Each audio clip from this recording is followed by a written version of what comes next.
Bonjour, bienvenue dans les minutes Labocast 3D. Alors, nouvelle vidéo aujourd'hui, on va vous présenter et on va vous montrer comment réaliser une extraction virtuelle sur vos empreintes.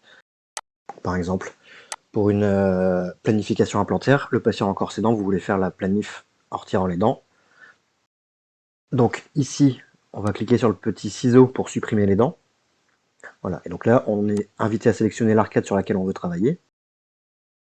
Vous la placez comme vous voulez, et puis maintenant, je vais vous expliquer les différentes icônes. Donc, pareil, on peut passer en monochrome comme d'habitude. Et on va commencer d'abord avec l'outil Polygone qui se trouve ici.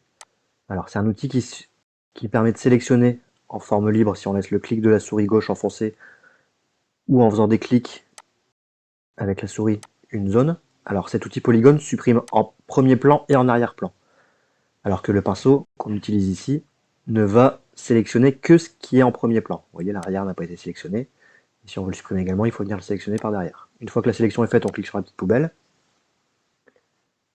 Et là, je vais tout annuler, tout désélectionner. Et maintenant, je vais vous montrer l'outil pour segmenter les dents. Donc là, c'est pour le sectionnage de dents unitaires. Vous cliquez sur la dent, il vous la sélectionne. Pareil à côté. Alors ça marche plutôt pas mal, franchement. La segmentation se fait très bien. Et ici à côté, l'icône d'à côté, c'est pour sélectionner toutes les dents. Alors là, il m'a pas sélectionné les deux du fond, à cause des bouts de gencives qui se baladent derrière, je pense.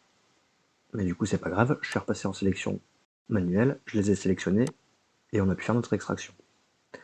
Donc, on va tout annuler, et je vais vous montrer uniquement comment segmenter quelques dents. Donc, je me mets en mode unitaire, je sélectionne les 6 antérieurs, on vérifie que la sélection s'est bien faite. Si jamais il manque des petits bouts, vous pouvez cliquer pour en rajouter, et on supprime nos dents. Alors, on va supprimer ce qui traîne. Vous voyez ici, il y a un petit bandeau qui n'a rien à faire là qu'on va supprimer. Et regardez au niveau du collet des dents, il reste une petite bordure. Alors le problème c'est que si on rebouche le trou comme ça avec la bordure, on va se retrouver avec quelque chose qui n'est pas lisse et on va voir comme s'il restait une racine dans la gencive.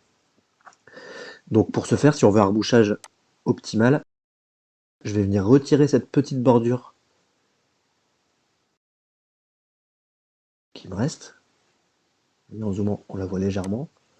Donc je sélectionne mon collet autour de l'extraction qui a été faite. Donc là je suis en forme libre. Sélection polygonale en forme libre avec mon clic gauche de souris enfoncé.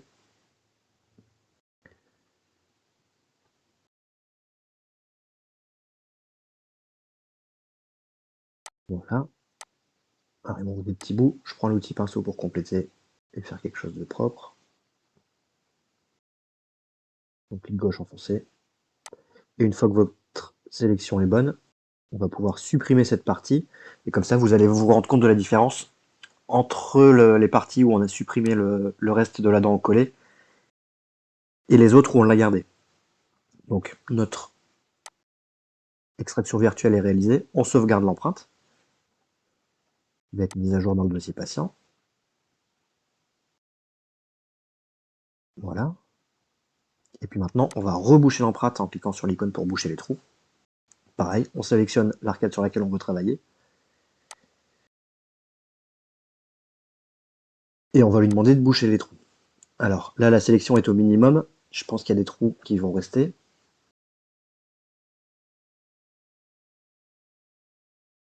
Voilà, il a tout rebouché sauf la 13.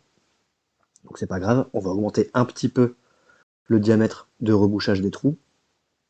Comme ça va nous permettre de reboucher ce trou également. Alors, on va demander de ne pas reboucher en couleur. Comme ça, vous allez voir la différence précise sur l'empreinte. Voilà, le rebouchage c'est fait. Vous voyez que si on passe en monochrome, regardez là où j'ai découpé le collet, on a quelque chose qui est beaucoup plus réaliste qu'à côté où on a l'impression qu'il y a encore une racine qui se trouve là.